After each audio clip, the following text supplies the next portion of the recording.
я хочу говорить на тему, что устроит. Я не знаю, как назвать лучше. Помогите мне.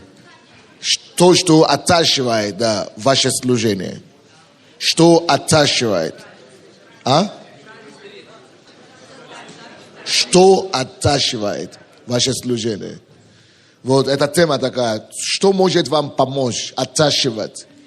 Что оттачивает вообще служение пастора и лидера?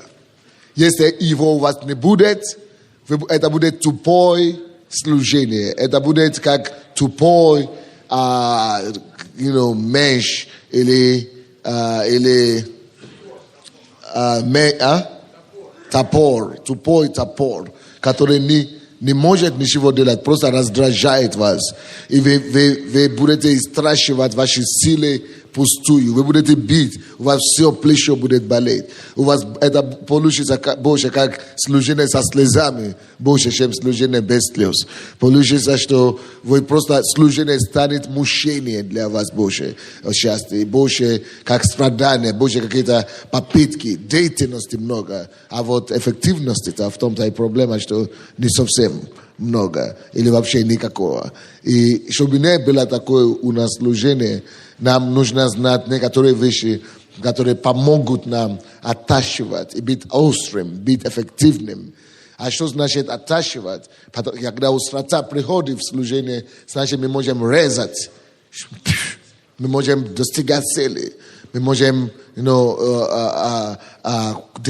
достигать цели, пополам резать то, что надо. Не надо биться и просто мучиться в служении.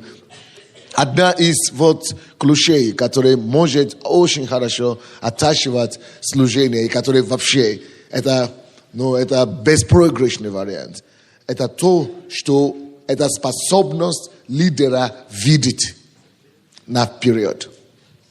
Способность лидера видеть наперед. И вообще способность лидера видеть. Как лидер, как пастор. Все зависит от того, насколько вы видите.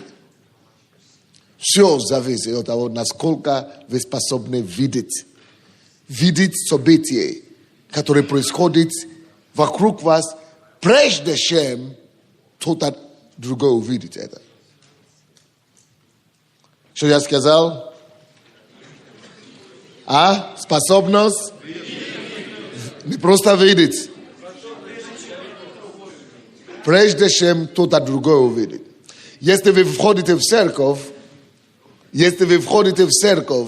в зал, в ваше служение, и, допустим, если вы входите в зал, и как лидер, как пастор, вы не заметили, что музыканты играют без бас-гитары или без лид-гитары, у вас проблема.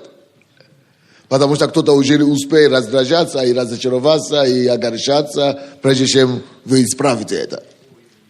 Или, допустим, вы вошли в зал, и вы не заметили, что никого нету у двери, кто встречает и приветствует. Не вас особенно, но вообще всех. И вы это не заметили. Вы просто пришли как пастор. Пришел как все. И зашел, самый главный зал есть. И твоя кафедра на месте еще. И ты идешь впереди. Мое место там свободно. Свободно. Ты не можешь быть эффективным лидером таким образом. Вы не можете быть эффективным лидером. Это одна из самых ключевых вещей для вас, как пастор и лидер. Вы должны видеть все. Допустим, мы сидим в зале и приглашаю людей с приездом. Приглашаю людей идти на сцену свидетельствовать. И девушки поднимаются на сцену. И некому им подавать руки и помочь им подняться по лестнице. И пастор, я как пастор сижу и даже не заметил, что все нормально. То есть мне кажется, что все в порядке. Это проблема.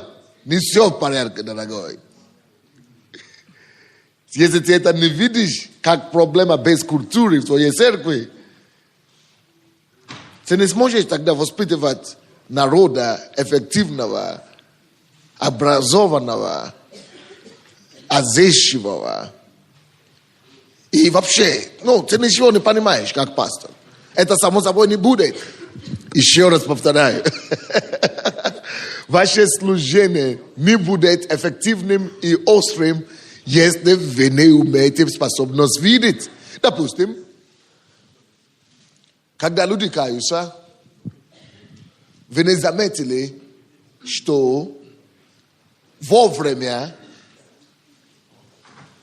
не стали сзади кающиеся достаточно наставников. Вы это не заметили. Вы просто говорили, давайте будем каяться. И люди идут каяться, вышли. Новообращенные вышли, но вы не успели заметить, что за ними не вышли уже верующие.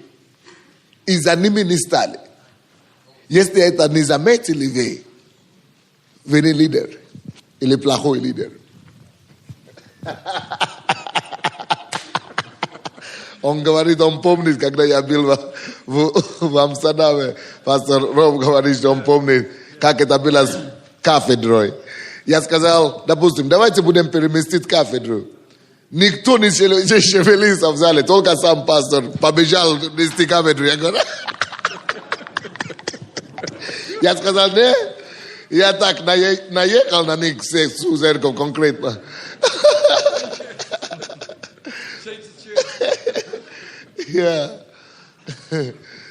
То есть способность видеть все решает. Допустим, я пришел сюда сегодня, и я уже успел сделать замечание. Вы думаете, какой? Не та кафедра.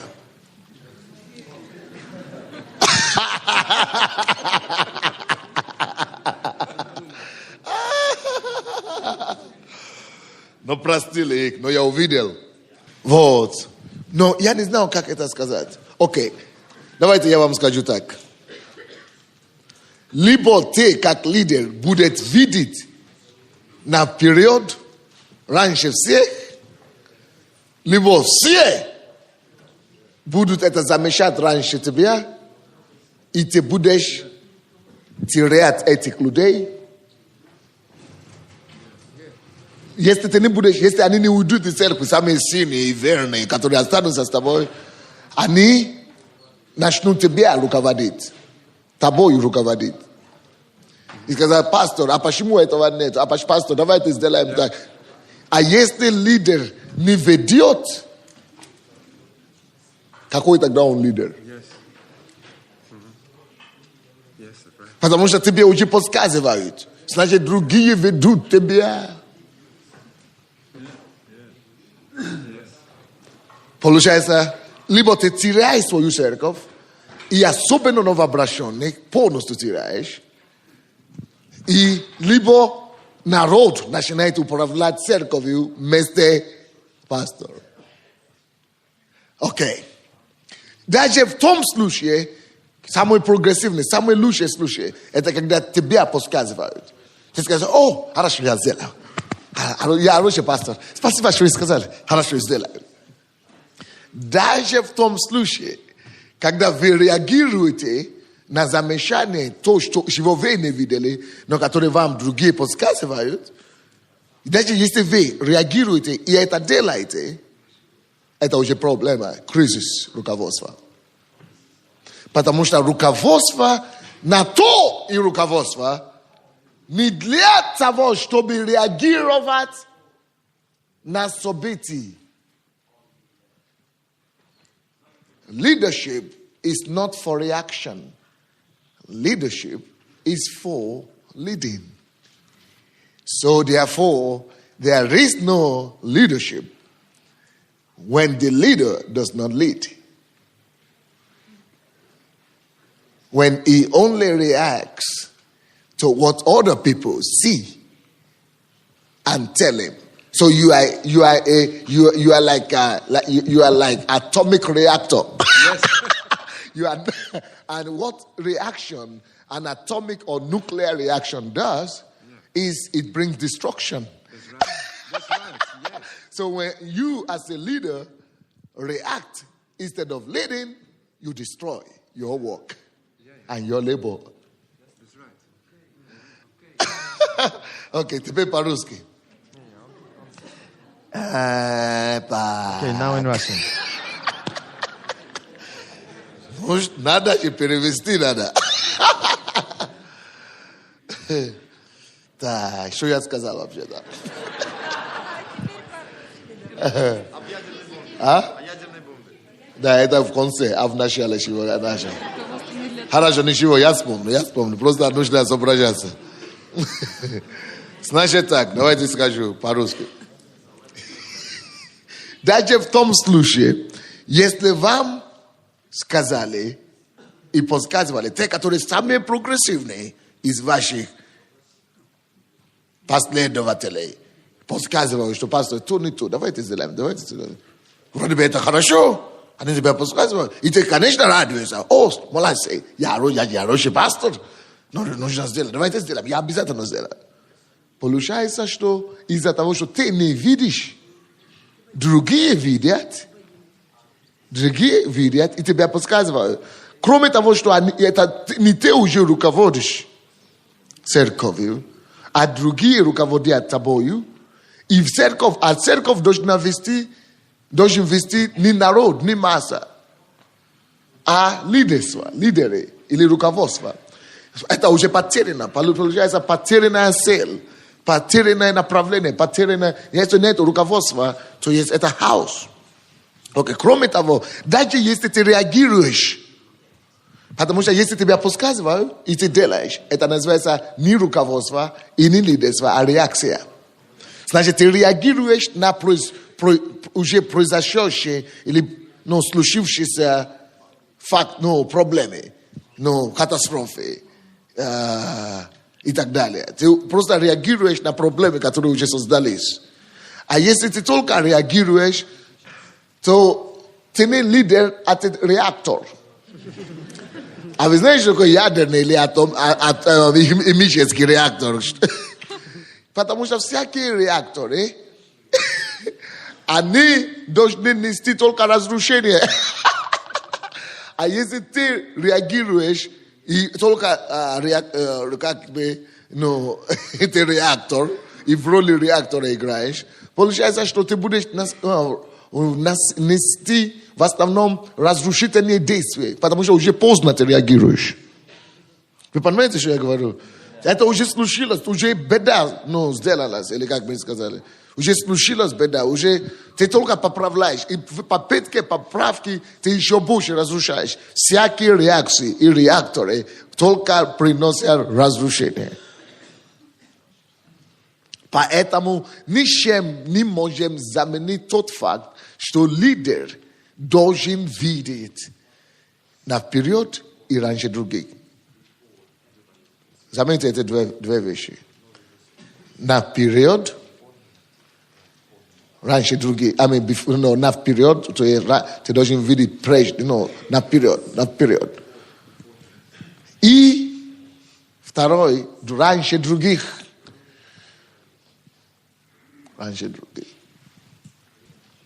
Допустим,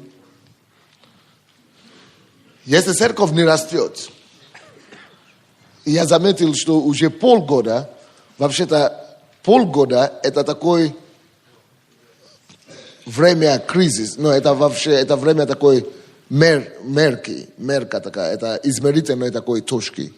Полгода. Если полгода нет движения вперед в вашей церкви, или в вашей организации, или в вашем бизнесе, нет движения конкретное, явное, отчетливое, сознательное движение вперед, вы не видите сдвиги позитивные в вашем бизнесе, в вашем доходе или в вашем приходе, значит, у вас проблема. И если вы, как лидер, это не заметили, что у вас проблема, значит, если, допустим, вы думаете, как это, менее опера, или как мы говорим, все хорошо, но нас все равно, 500 человек есть, аллилуйя. И уже полгода на этом уровне, ты даже не заметили, что нет движения.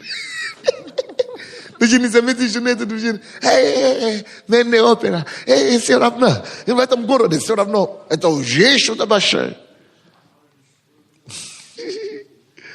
Но слушай, если вы умный лидер, он видит, что не, хотя все хвалят меня,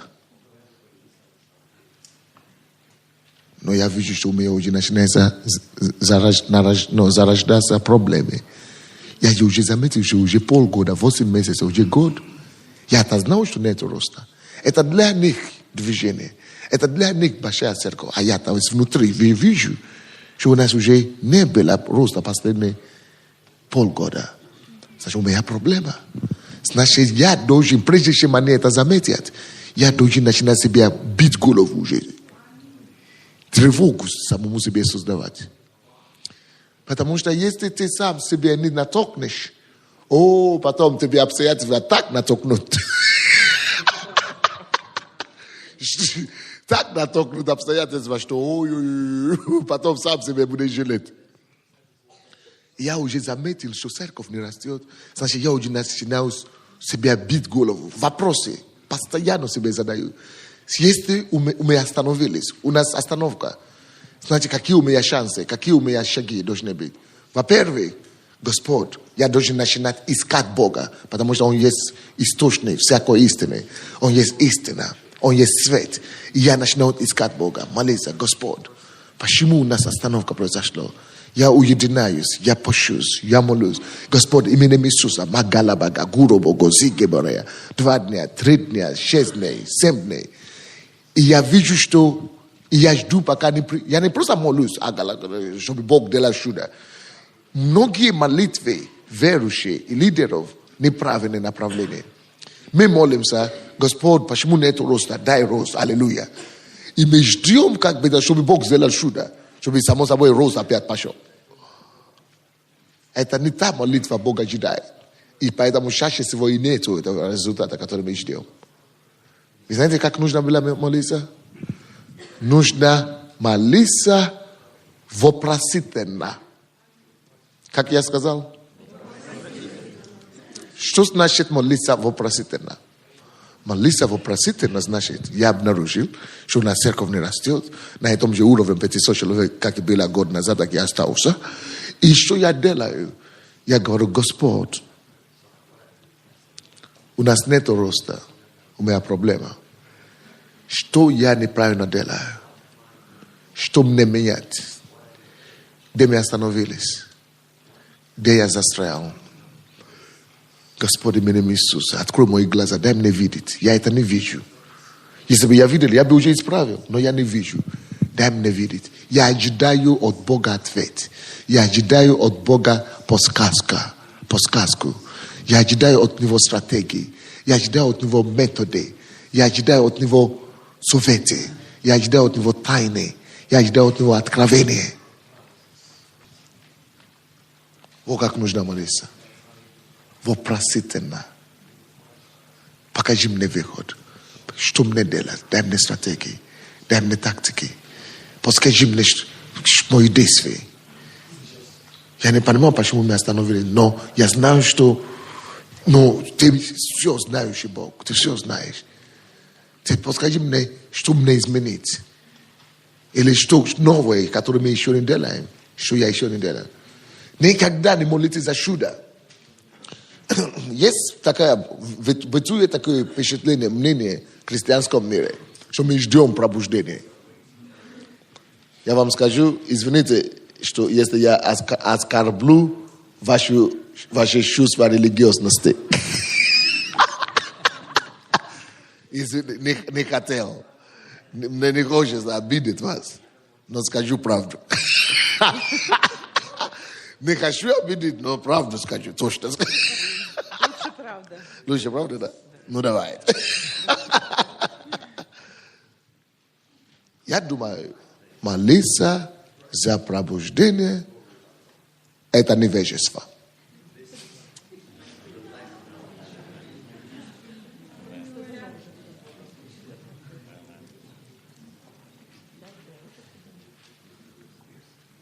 Может быть, повторить? молиться за пробуждение. Это чуть-чуть маленькое недоделки, невежество.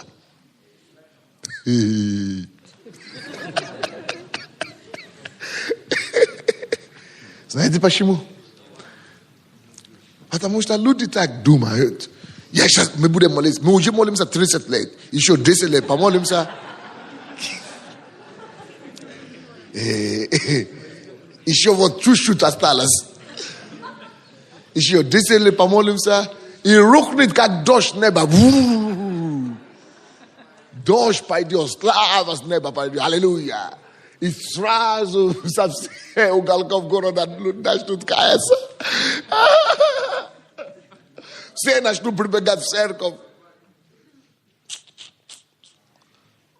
Это бывает.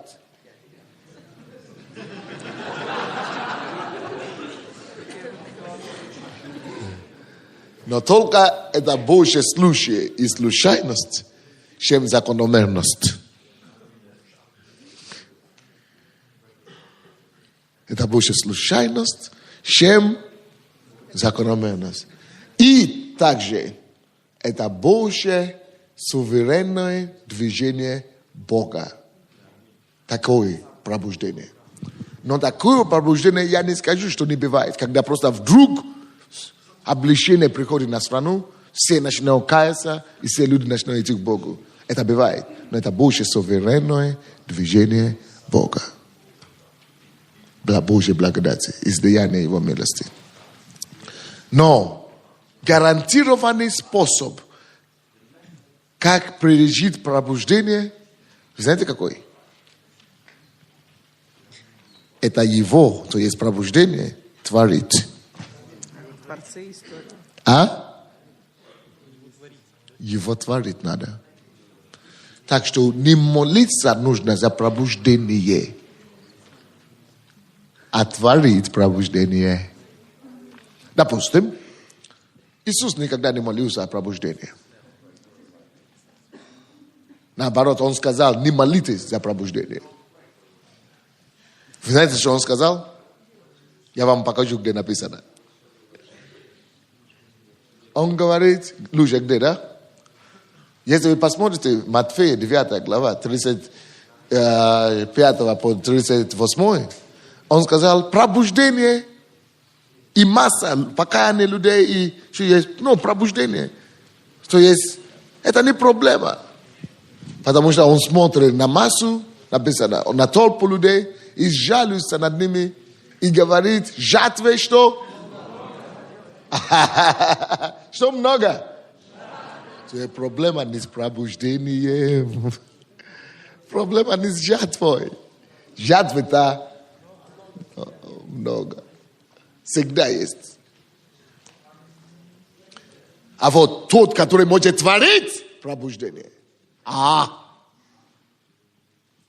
Тот, кто может принести.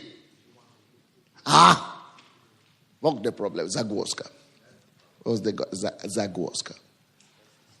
Допустим, второе место, где Иисус об этом говорит. Евангелие от Иоанна, 4 глава. Он запрещает нам там молиться за пробуждение. 35 стиха по 38, по-моему. Он говорит, поднимите ваши глаза. И что? Поле уже побелело. И не скажите, что завтра или послезавтра будет урожай. А урожай уже вот сейчас готово. Кто-то ждет 10 лет молиться за пробуждение. Иисус говорит, не скажите так. Что завтра, послезавтра. Я помолюсь еще 10 лет, еще 1 год, еще 2 года. Тогда рухнется что-то такое. Ерунда. Вот даже тогда, когда по Божьей благодати и милости движение приходит, и люди, народы начинают каяться, и пробуждение начинается, в этом случае я бы не хотел такое пробуждение. Я не хочу такое пробуждение. Когда я был чуть-чуть маленький в духе, меньше, я так и молился, если честно.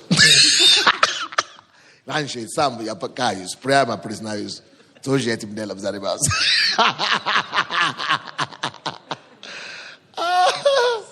Малиуса, чтобы его такой вверх, или вверх, как мы называем.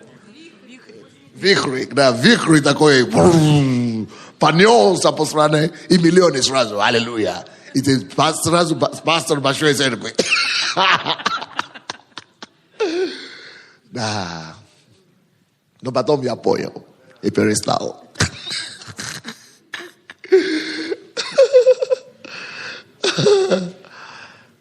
Потому что во всех случаях, когда вот по Божьей милости и благодати Дух Святой носится вот так, да, и пробуждение приходит, и миллионы прикасаются, и так далее.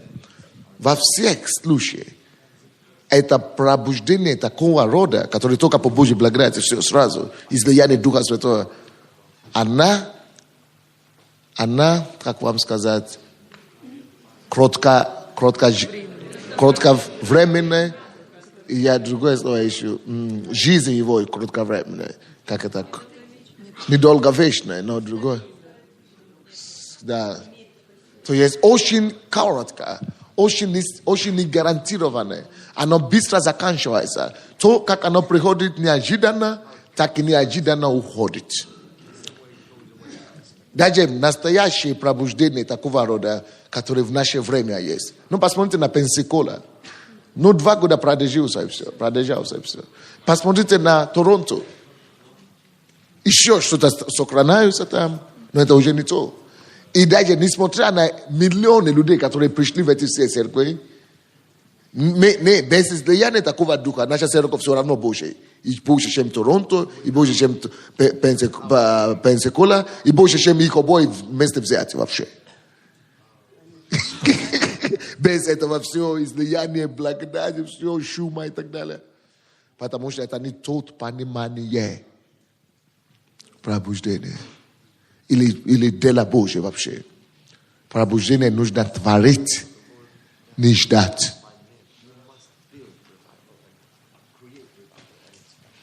Не ждать пробуждение нужно. Не ожидать, а творить. Don't wait for revival. You have to form it, build it, create it. Не ждем пробуждения.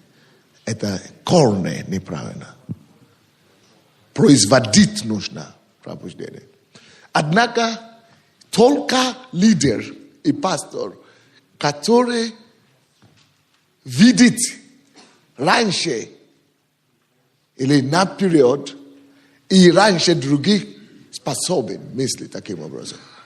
Все остальные, которые только видят то, что все видят, они молятся, бакалагала. И ничего не происходит, и все. И они думают, что сам Бог не хочет пробуждения. Такое создается впечатление, что ты больше Бога очень вообще ревностный Бога вообще. Правильно так бывает? Ты уже молишься, пробиваешь все, уже все делаешь. Что-то не слышишь, и все. И ты начинаешь думать, слушай, вообще кому надо? Это мне ли что ли надо? Или Богу вообще ему не интересно вообще то, что вот я его дела хочу дела, а вот он что-то не реагирует. Да. Как мы назвали эту тему сегодня?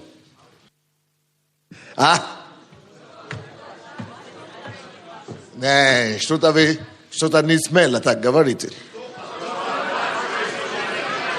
То, что отталкивает наше с вами служение.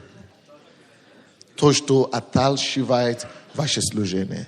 Сделать его острым. Потому что если твое служение не острое, оно как тупой топор. Ты бьешь, ты только чувствуешь прогресс. Что постоянно прогрессируя боли в плечах и все. А ты, Сергей, правда говорю?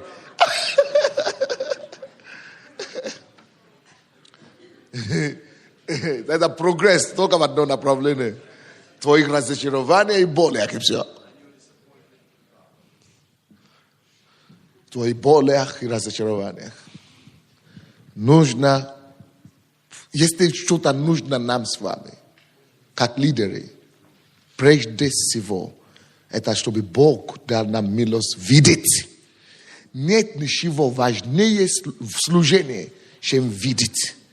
Умение и способность видеть наперед. Допустим, если я еще не начал церковь, пасторство Божие или Слово веры тогда, я уже вижу, я просто уже вижу, как мне построить тысячную церковь.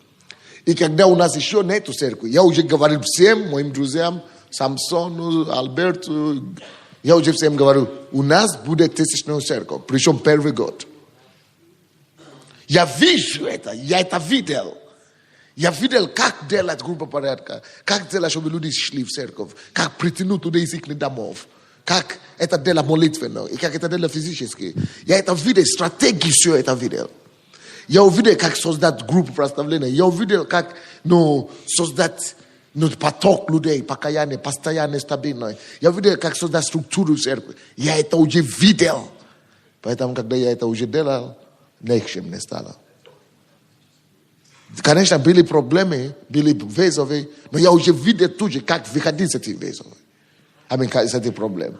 Я уже знал, что мне нужно бегать Богу. Я уже имел наполнение откровения. А я такой человек, что я вообще-то фанат по натуре.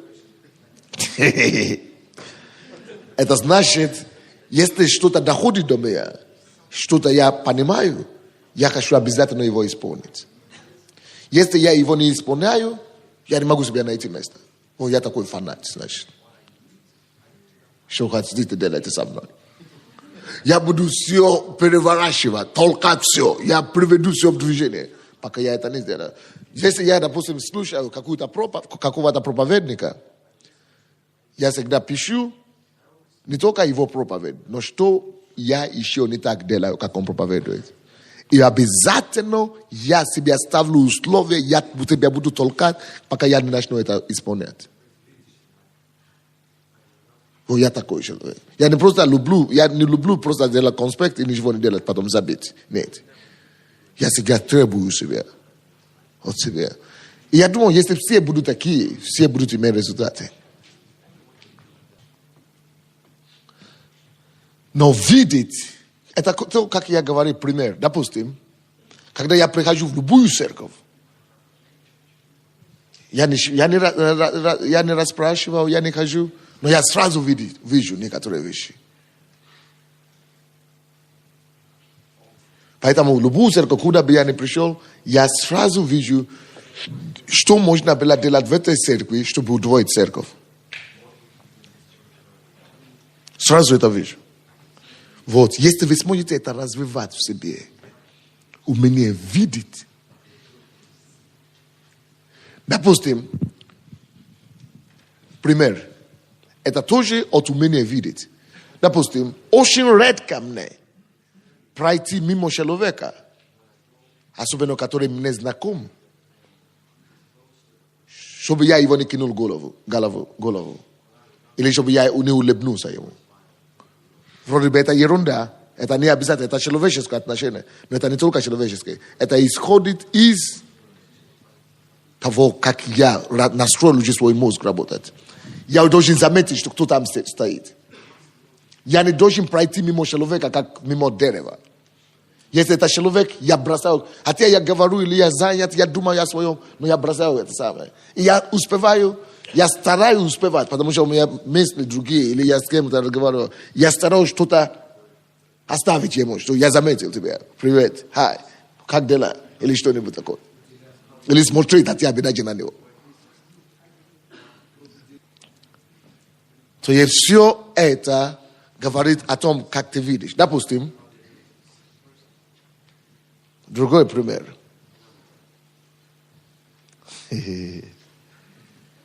Я постоянно делаю моим девушкам, женщинам комплименты какие-то. Если они что-то носят новое, я вижу его. Я могу не говорить. Иногда я специально удерживаю себя от комплиментов, потому что некоторые недостаточно взрослые, чтобы принимать их. Ani начинал думать, пастор Sunday на меня обратил внимание, наверное, он тоже в меня влюблен. Чтобы у них ветров не было в голове, я специально молчу. А вот те, которые взрослые, достаточно, чтобы воспринимать, я всегда им что-то говорю. И если я не скажу, это не потому, что я не видел. Это, наверное, иногда из-за того, что я сказал, а иногда из-за того, что я слишком занят. Я допустим, пастор Валентина сегодня. Я видел то, что она делает новые, это самое. Но я не успел делать ей комплимент, потому что не до того было. Потому что мне надо было взять служение, пока, попросить прощения за то, что опоздал и начинать делать, более серьезные вещи. А когда есть возможности, я всегда делаю. Я видел все равно. Но самое главное не то, что делал или не делал. Самое главное видеть.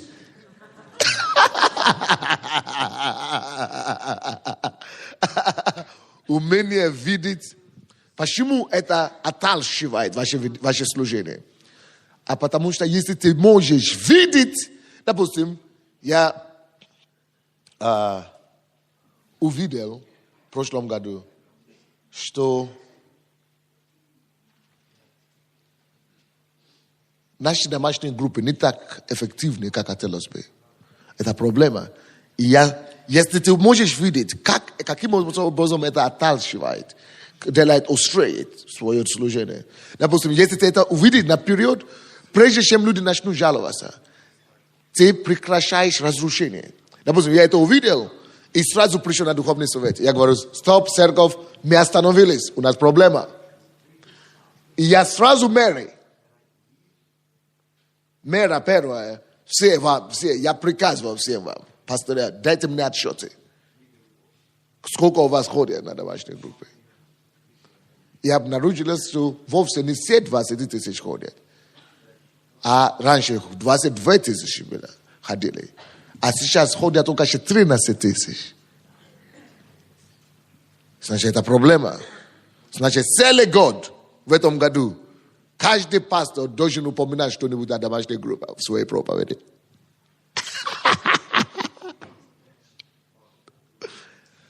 Из-за того, что я увидел проблему, я мог прекратить разрушение, и опять рост начинает, острота появляется опять, эффективность пока опять появляется. Поэтому в течение, если когда я это сказал, у нас было только 1500 домашних групп, то после того, как я начал меры предпринимать, уже 2500 с половиной только домашних групп в церкви, сейчас в нашей церкви. Потому что человек увидел и начал действовать. И растет каждым днем. Вы понимаете то, что я говорю или нет? Окей. Видеть. Если ты можешь видеть как лидер.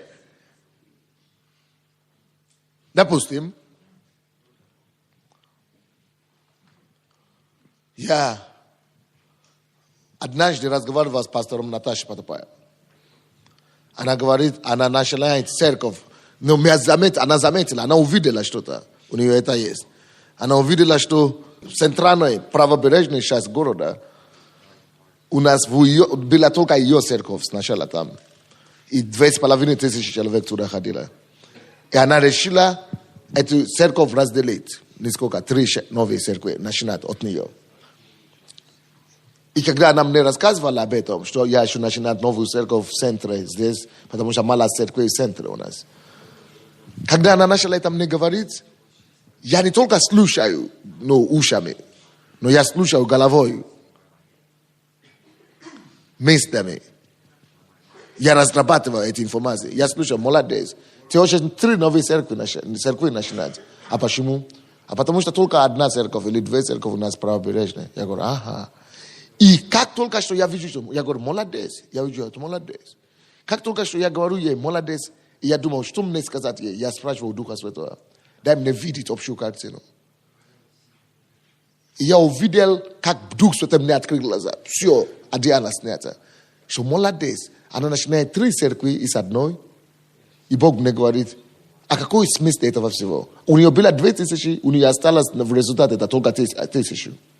Но зато у нее прогрессивное мышление. Эти будут расти самостоятельно. И больше люди будут каяться. И если результат всего это, чтобы люди каялись больше, чтобы охватить всего города, Бог мне просто задал такой вопрос. А почему не начинать еще 2? И вдруг я понял, что Дух Святой хотел сказать. И я сказал, слушай, я пришел на духовный совет. Я увидел это в духе. Я увидел просто, что нам надо начинать 10 новых церквей в Киеве до мая. И я увидел это, и уверенность была. И студенты найдутся, и люди найдутся, и сердца найдутся. И теперь мы уже начинаем 10 процессы, уже 2 открыли. Одновременно этим 10 церквей начинают. В одну неделю. Или за 2 недели максимум. Скажи это радикально. Видел. Допустим, когда я слушал проповедь, и я хочу, чтобы вы стали такими же. Я не слышу только ушами опять же. Я хочу видеть. Когда я слушаю, допустим, то, что пастор Сандей сейчас говорит, если бы я сидел на вашем месте, я говорю, я сразу переношу это как картину на мой город. Ага, что я могу делать на моем городе. И я не хочу повторить то, что пастор Сандей сделал. Я не хочу копировать. Но я начинаю слышать в духе. Я начинаю ожидать от духа. Господь, дай мне что-то, дай мне идеи. Я начинаю видеть, у меня начинает рождаться сразу же что-то. И я начинаю видеть, что я могу делать в моем месте. И это пишу, и достигаю это цель. Если вы можете видеть, если у вас есть способность видеть на период, вы всегда будете двигаться вперед.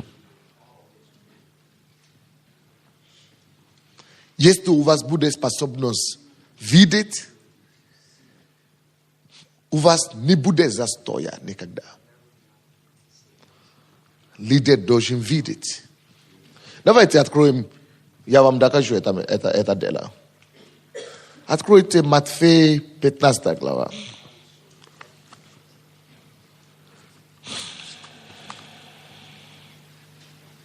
Пятнадцатую главу Матфея. 14 стих. Это очень хорошо известно нам местописание. Оставьте их, они слепые вожди. Они слепые вожди слепых. А если слепой ведет слепого, то что? То оба упадут. Куда?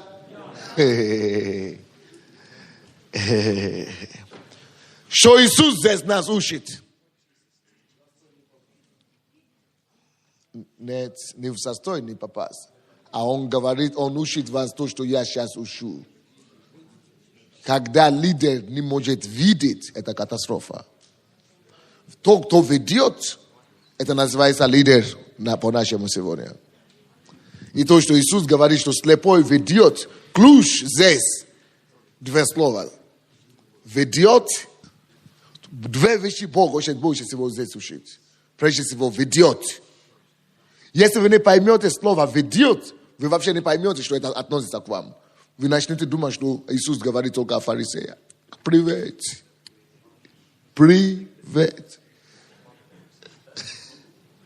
Потому что многие, я тоже, как и вы, все. Я тоже читал это местописание раньше и думал, что речь идет о фарисеях. Потому что мы считаем только ушами или глазами, но физическими то, что написано.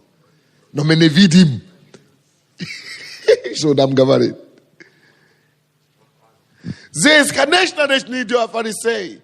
Бог, Иисус, использует наглядный пример фарисеев, чтобы меня учить. Чтобы кого учить?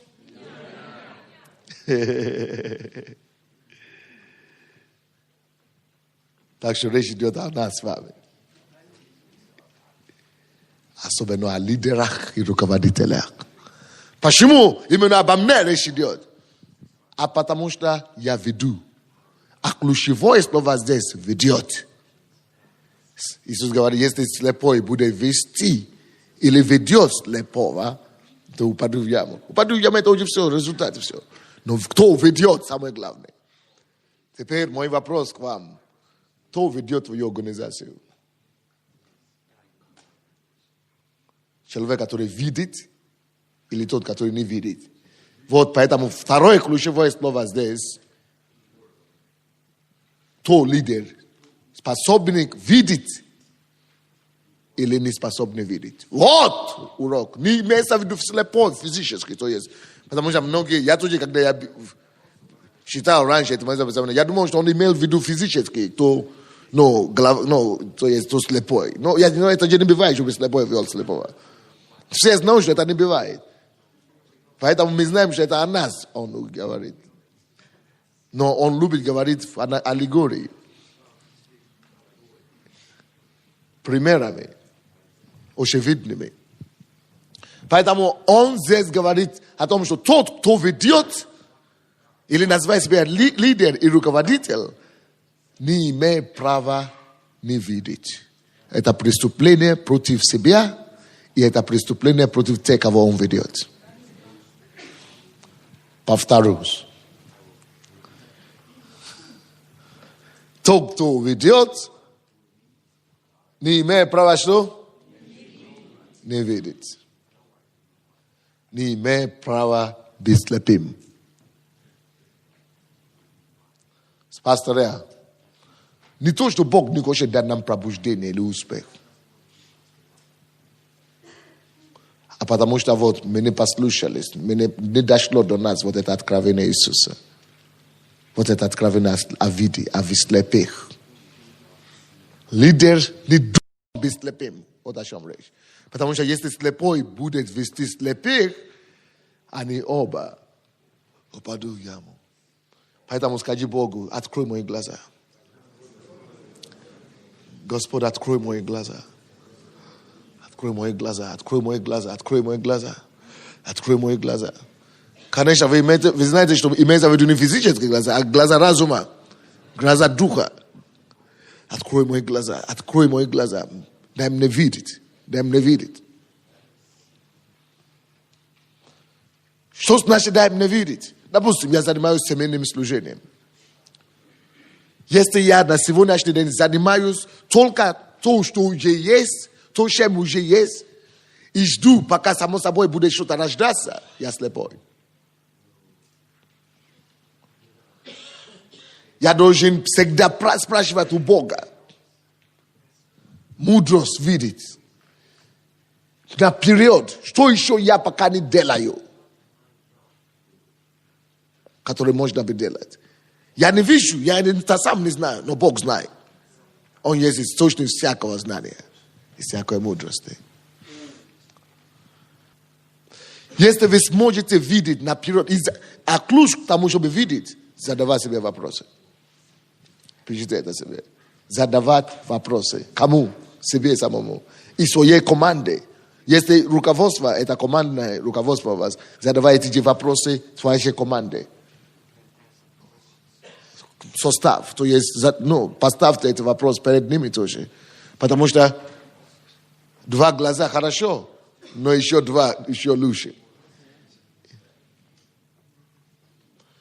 Так что Иисус говорит, если слепой ведет слепого, они оба упадут в яму.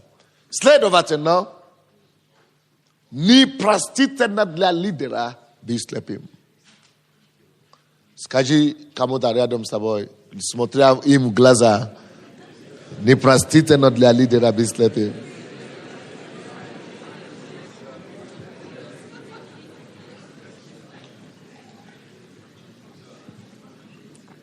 Итак, напишите себе вопрос, задание у меня к вам такое. Где я сейчас в моем служении? Подробно опишите ваше место расположения, где вы сейчас находитесь. Мола меда, ты же не слышишь, что я говорю. Потом будет есть меда. Только в меда может быть горкости, потому что когда не будет результата. Где ты сейчас находишься, подробно опишите там, где сейчас находишься. И теперь, прямо сейчас, попробуй закрой свои глаза и мыслить, мысленно видеть. Попробуй видеть и смотреть наперед, чего еще нету у тебя на служении. Прямо сейчас, задание вам на 2 минуты. Когда вы будете мыслить, откройте тоже сердце, чтобы Дух Святой вам говорил. Постарайтесь слушать Духа Святого. И одновременно умом вашим мыслите наперед. Ищите справа, слева, спереди, назад. Чего еще вам не хватает? Как пастор, как бизнесмен, как лидер. Если приходят к вам какие-то пункты, сразу начните писать их. Потому что пока ты пишешь одно, второе может рождаться. Ты можешь разделить свое служение на направления или на области, на сферы. В этой сфере что не хватает, в этой сфере чего еще нету. Или в этих местах чего нету, в этих местах чего нету. Второй вопрос. Что я могу делать новое? Чего я еще не делаю? Что я смогу делать?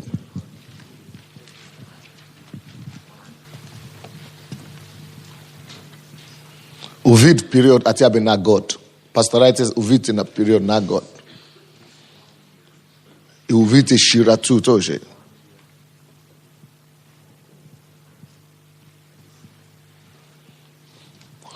Увидеть территорию. Сферы. Масштабы. И теперь третий вопрос. Задавайте вопрос Богу и себе о тактиках и стратегиях. Какие методы, тактики, стратегии, которые могу применить к этому делу, к этому видению, к тому, что я вижу.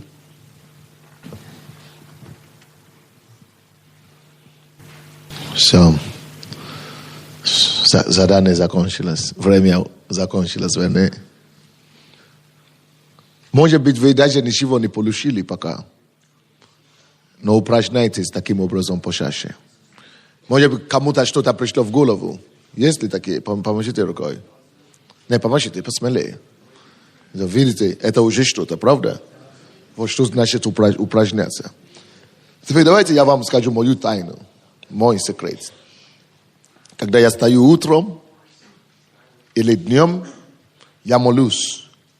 Кто молится каждый день, то тогда вы каждый день можете рождать новые. Ваши глаза могут открываться еще больше каждый день. Значит.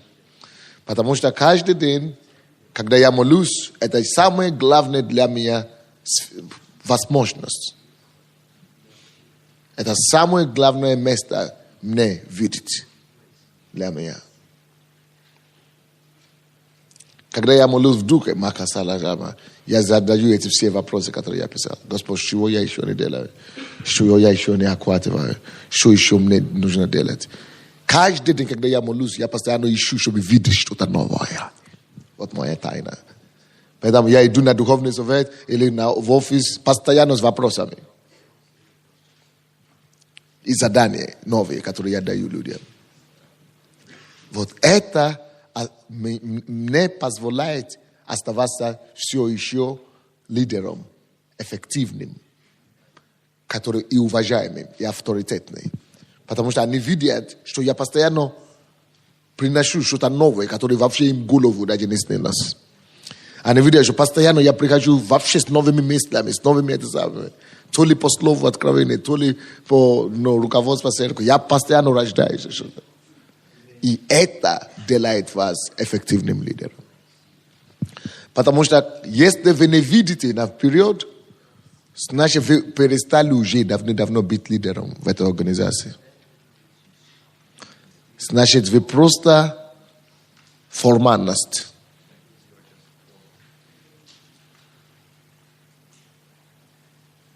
Фигура.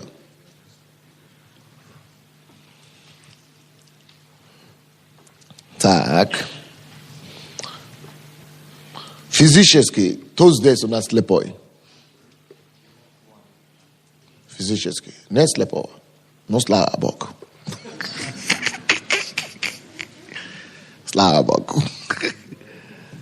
Кто думает, что физически говоря, это большое благословение, что мы не слепые?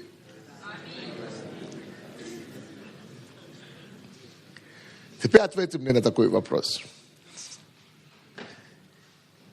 Какое преимущество у зрящего физически над тем, который слепой физически? Да, практически. Какие последствия? Какие преимущества? Какие? А? Яму не упадет? Как? Знай, куда идти? Легко ориентируется вообще, да, в жизни. Может вести других.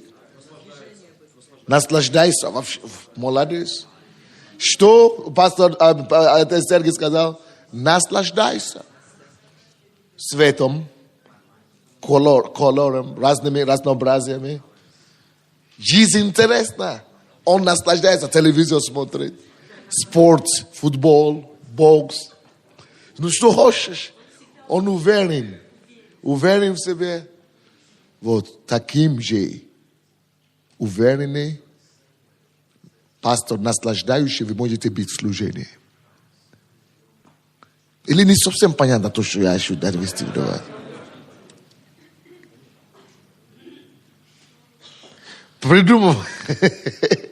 Подумайте. И только задумайтесь, какие толка есть. Или если вы не знаете, вы скажете, но я же не слепой, я зрячий. Я знал, как чувствовать себя зрячий, а вот как слепой не знал. Ну, закрой глаза. И походи по городу на один день. А? Один сейчас хватит, да? А ну я понял.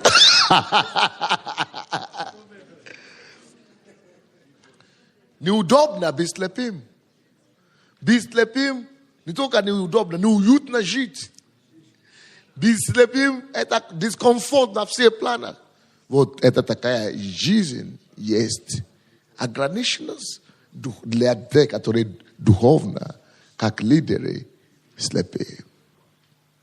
Вот почему Иисус страшно проповедует. То есть идиот против этого дела, этого явления. Однако, друзья, какой бы мрачно эта картина не казалась нам, слепого человека. Но есть что-то намного хуже, чем быть слепым. Быть глухим, да?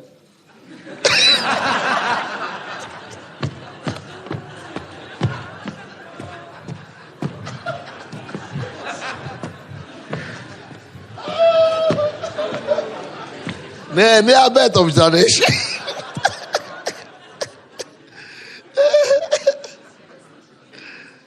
Да, но ничего. Есть что-то намного хуже, чем быть слепым. Знаете, что это? Это не быть глухим. Потому что глухой это тоже самая категория, как слепой.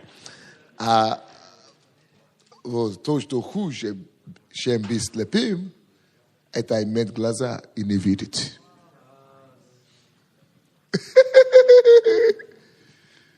Я наслаждаюсь, допустим, сейчас как пастор. И я пишу книгу о том, как быть пастором без слез. Я уверен, я веду других. Все эти преимущества, которые вы сказали о том, кто зрячий физически, так я такой духовно. Ну, жизнь, реальная жизнь. Я такой есть. Уверены, наслаждается светом и колоритом всякие разные служения, которые у нас есть. Смотрю на своих детей, как они играют в футбол, спортом или служение, как начинают новые церкви. Наслаждаюсь просто. Но есть то, что лучше, чем быть слепым. А вот слепой не может такое сказать. Он ограниченный, он не видит света, он даже не видит период, ничего. Но это еще ничего. то, что хуже, чем быть слепым физическим, это иметь глаза и не видеть. Теперь скажите мне, пожалуйста, у кого здесь есть глаза? Все понятно. Конечно. Но это... Мы думаем, что мы имеем глаза. Имеется в виду физически. И мы думаем, что мы видим. Духовно, мы думаем, что все у нас в порядке. Но проблема в том, что духовная слепота намного хуже, чем физически. Вот о чем я говорю. Ты не можешь наслаждаться твоей христианской жизнью. Служение для тебя это не наслаждение, это никакого колорита нет, это сномущение, это ты стараешься угодить Богу, а тебе это еще тяжелее, ты толкаешь твоих людей, они ничего не понимают, они это не делают, ты пастор 5 лет, а церковь до 50 даже не может дотянуться, ты молишься, вроде бы и постишься, вроде бы стараешься делать то, что ты мог, и вроде бы и ты думаешь, что все, либо сам Бог виноват, либо страна виновата. Или тот город, где ты живешь, вообще виноват. Вот здесь не растут церковь, а вот здесь это не Киев, значит, а вот здесь это не Лондон. Привет. А беда-то в том, что ты не видишь в том проблема. В чем проблема? Проблема-то не в географии или картографии. Проблема именно в том, что ты не видишь истинной ситуации и картины вещей. И как эта проблема называется? Слепота лидера. Но это не просто вот такая слепота, а вот это иметь уши и не видеть то, что хуже, чем быть слепым. Вы так на меня смотрите, как будто вы хотели меня вообще расстреливать.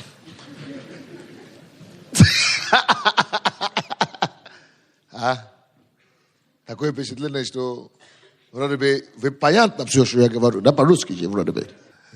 Ну, давайте воздадим Богу славу все равно. Потихонечку что-то. Потому что русская мешает.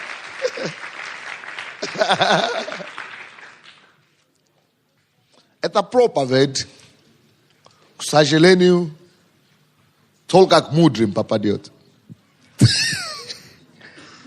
Только мудрые здесь оказались и слушают. Кому это, наверное, есть некоторые, которые также остро нуждаются в этой проповеди, но они их не слушают. Потому что любят поспать чуть-чуть. Лишнее время. Или не любят себя требовать требование такое слишком большое предъявлять. И пропускаю самое интересное. Но слава Богу, я начинал понимать Иисуса чуть-чуть. Тем больше я считаю об Иисусе, тем больше я начинал понимать, что я ничего не понимаю. Теперь я начинал понимать Иисуса, когда Он говорит, что блаженны ваши уши.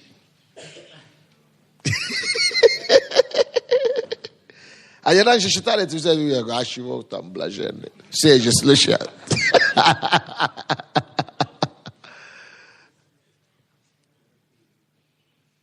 Кто действительно думает, что он блажен, если вы начал попал сюда? Вы начинаете понимать Иисуса тоже. Блаженны ваши уши, что слышат. Но намного более интересна вторая фраза. Да.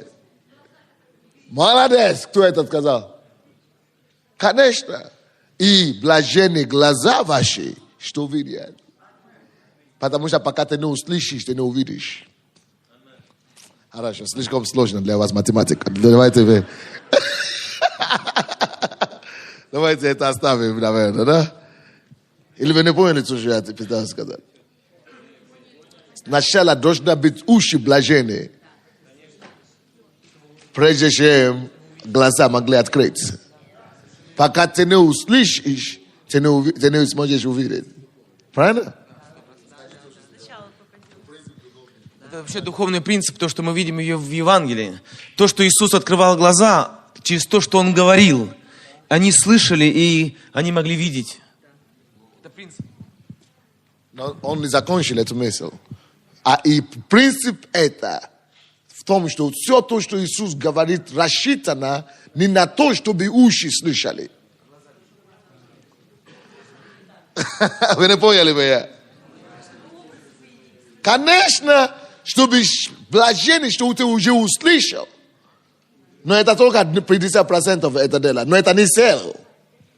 Это средство. Но все, что он говорил, рассчитано на то, чтобы тебе помочь глазам открыть. Или учение Иисуса получается следовательно, рассчитано не на слышание.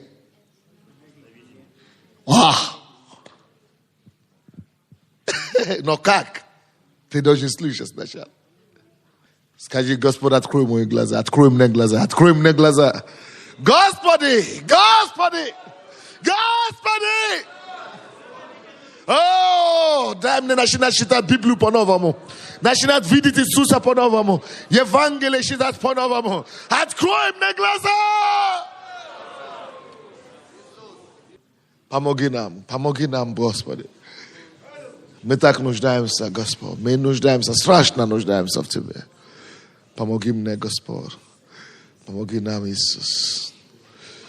Помоги нам, Господь. Ай-яй-яй. Во имя Иисуса Христа. Я на работе сказал. Откройте, пожалуйста, книгу притчи. Книгу притчи, 19 глава. 19 глава притчи, 2 стих. Не хорошо душе без знания, и торопливые ногами, что? То есть, если он будет торопиться без знания, побежит, это регрессия называется. Это что называется? Отступление, регрессия. Нехорошо душе без знания. Знание в этом понимании имеется в виду без чего? Света, видение, света. В новом переводе это слово знание, это как видение написано. Нехорошо душе без видения, без видеть, света, просвета. Получается, что любой человек, если он не развивает себя в том, чтобы видеть наперед постоянно, он отступает, он деградирует.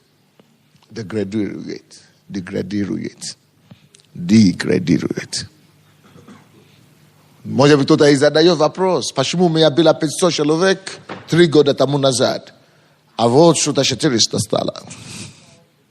Деградирует. Почему? Нехорошо душе, что? Поэтому становится приоритетом. И основное задание для нас постоянно находиться в поиске чего? Конечно. Потому что само собой душа не увидит. Поэтому блаженны что? Сначала прежде чем? Сначала блаженны уши, а потом только? Молодец. Теперь вы начинаете понимать это дело. Вы хорошие студенты. Аплодируйте себе.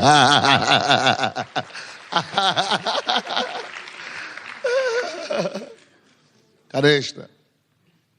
Если ты не будешь в поиске постоянно знания, если ты не будешь искать знания, только знание есть свет.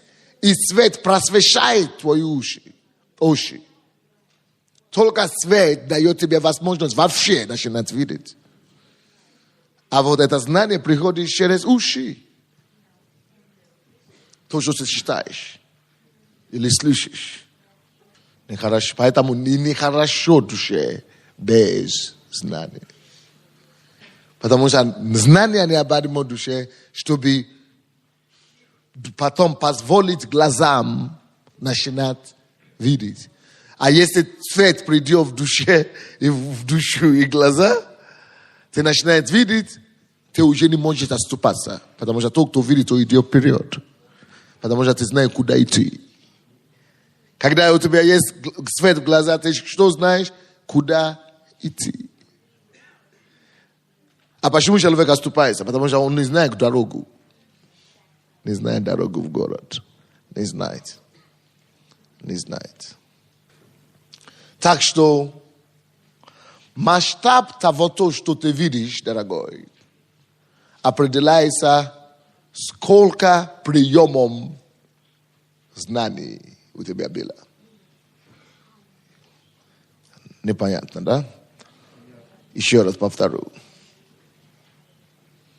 А потом попрошу, чтобы кто-то это пояснил. Ты можешь видеть только настолько, ты кушаешь.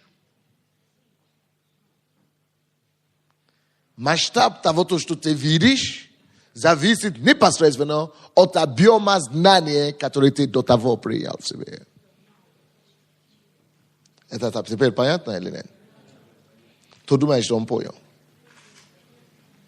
Так, вы у нас преподаватель университета. А поясните эту фразу. Ну, например, вокруг нас, большая пустыня. Ну, например, вокруг нас большая пустыня. Как мы можем завоевать ее? Насколько мы знаем, как мы можем покорить эти участки? Насколько мы знаем, как мы можем возделывать, или как мы добыть воду, или что мы можем построить? Насколько у нас будет знаний, настолько мы можем заселить ее. Если у нас не будет знаний, то мы останемся в пустыне. Хорошо, молодец. Это очень практичный пример. Но я еще попроще. Это уже по-научному она нам рассказывает. Но попроще. Просто объясните ту фразу, которую я сказал. Но она правильно сказала. Очень четко. Но вы просто еще проще сделали. Да, пастор Люда говорит, то, что я сегодня имею, это результат того знания, которое я раньше до сегодняшнего дня приобрел. Очень хорошо. Так, громче.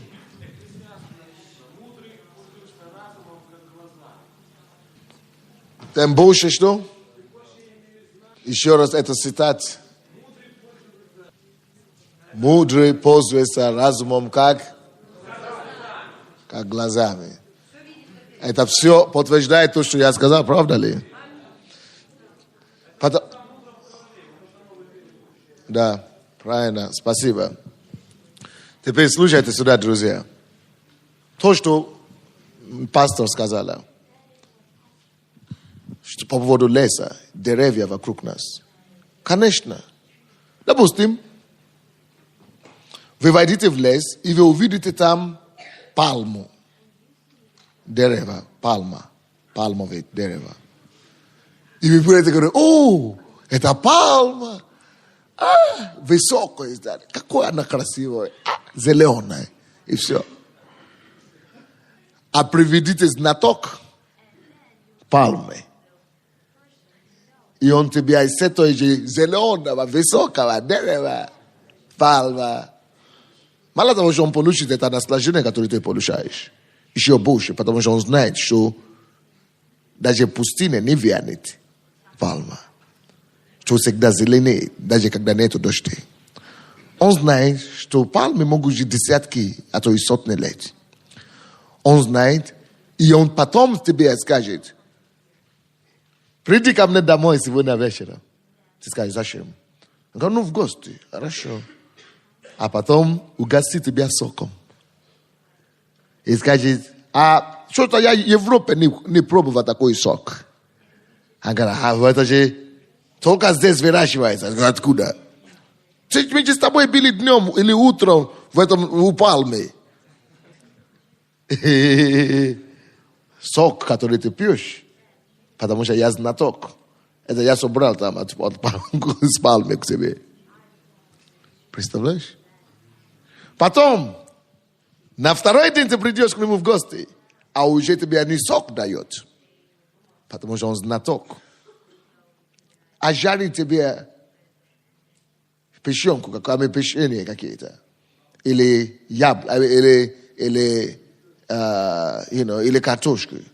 Я говорю, а что за масло интересное? Говорю, ты что? Ты же помни, позавчера мы были у этой пальмы. Это же его масло. Как это такое? У нас одно дерево. Не может быть. Я специалист, понимаешь? Я в институте учился. Знание есть. Это ты думаешь, что это только какое-то дерево. А я понимаю. А я тебя еще завтра приглашу, значит. А потом приходишь завтра, а он тебя достает только не сникерс, называется по-другому, баунти.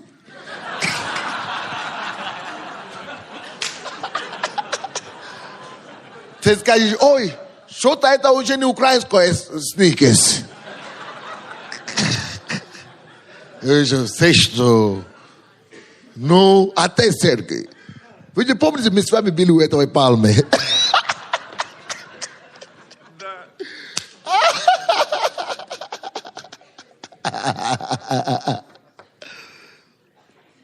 Что сделает знание? Потому что человек знаток. Он имеет знание. А я войду в любой лес там. Я даже не знаю, что с этого можно что-то содрать. Смотрю, как слепой, и все. Поэтому и нету ничего хуже, чем быть слепым. Как иметь глаза и не видеть. Это страшно плохо. А список этих продуктов с этой пальмы можно продолжить и продолжить. Тебя могут угожать месяц. А он умер. Молодец. А он умер под пальмой. Молодец. Ну, умница. Прожил 70 лет, так и его похоронили там. Так и не понял. И то, что я мне сказали вам, это, вы думаете, что это смешно, но это история моего народа, африканского. Африканцы, есть такое дерево, которое называется какаовое дерево. Они снимают фрукты, они думают, что это только фрукты. Снимают фрукты и кушают, сладость оттуда. А реки остаются. А реки выбрасывают. А европейцы приехали и говорят, а реки это нельзя выбрасывать. А что нужно делать? Мы купим вас. То, что мы выбрасываем, вы будете еще деньги за это дать нам. Конечно, мы только будем выращивать реки. Мы только этим будем заниматься, что будем выращивать какаовые дерева и продавать в Америке. Им дают какие-то копейки за них. А потом европейцы строят себе заводы здесь в Европе, приносят эти реки сюда, а потом импортируют отсюда шоколад в Африку.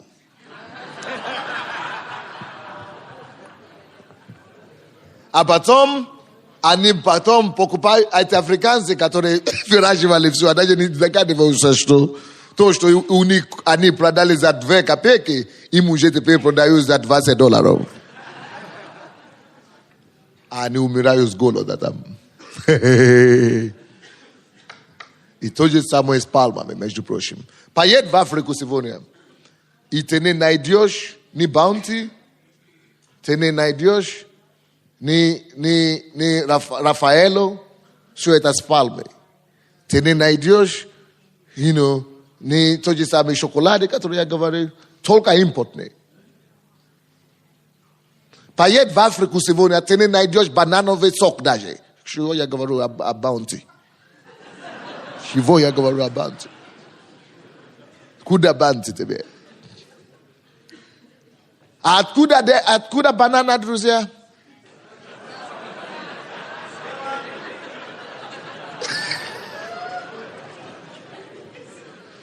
Люди спят, просыпаются и спят на бананы, но не знают, что с ними делать.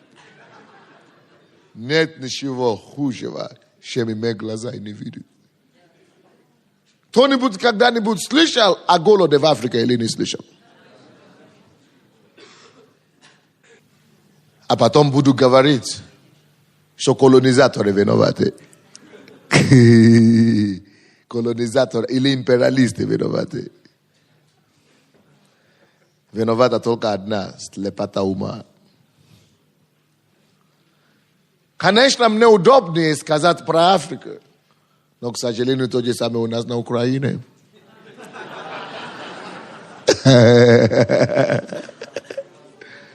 А? Только чуть еще получше, чем в Африке.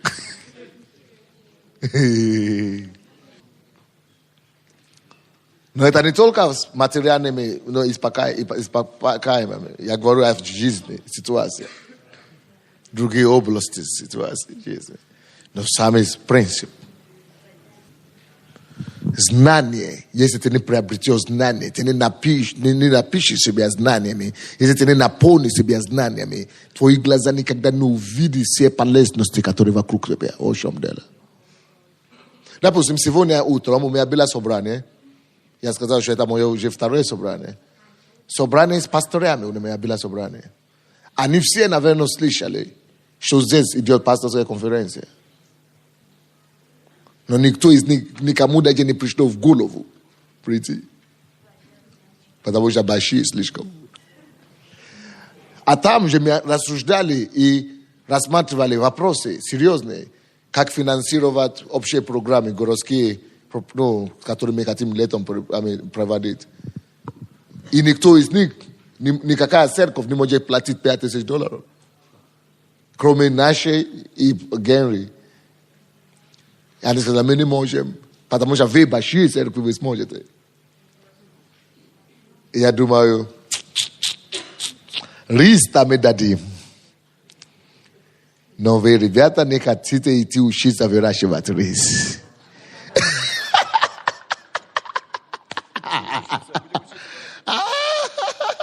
Не поняли, только отец Сергей понял то, что я отец сказал. Когда доходит дело до практически, они думают, уважи большая церковь. Но не в этом-то дело. Проблема в том, что вы тоже можете иметь большую церковь. Но вы только ждете, кто может жертвовать. Люди не ценят и недооценивают знания. А все твои способности видят только от этого зависит. Нехорошо душе без знания. Потому что даже если ты будешь бежать быстро, это все равно будет не прогресс, а отступление.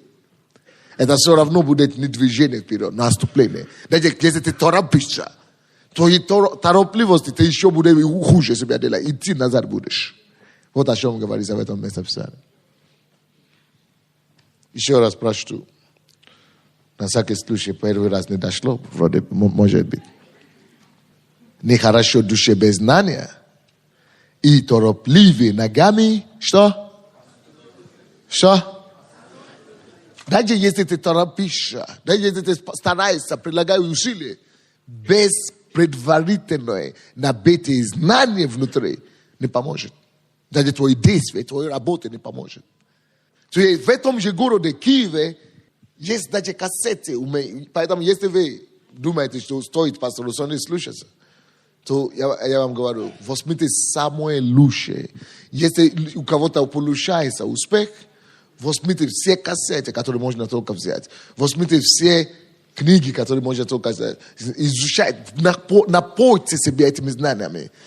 И потом, когда вам нужно будет решать какие-то вопросы, вы только будете задавать Богу вопросы себе. И Дух Святой будет производить из вас то, что вы уже заложили в себя, но в другом форме, совсем другие варианты. И на основании этого Он сможет показывать вам новые вещи, которые вы раньше не видели.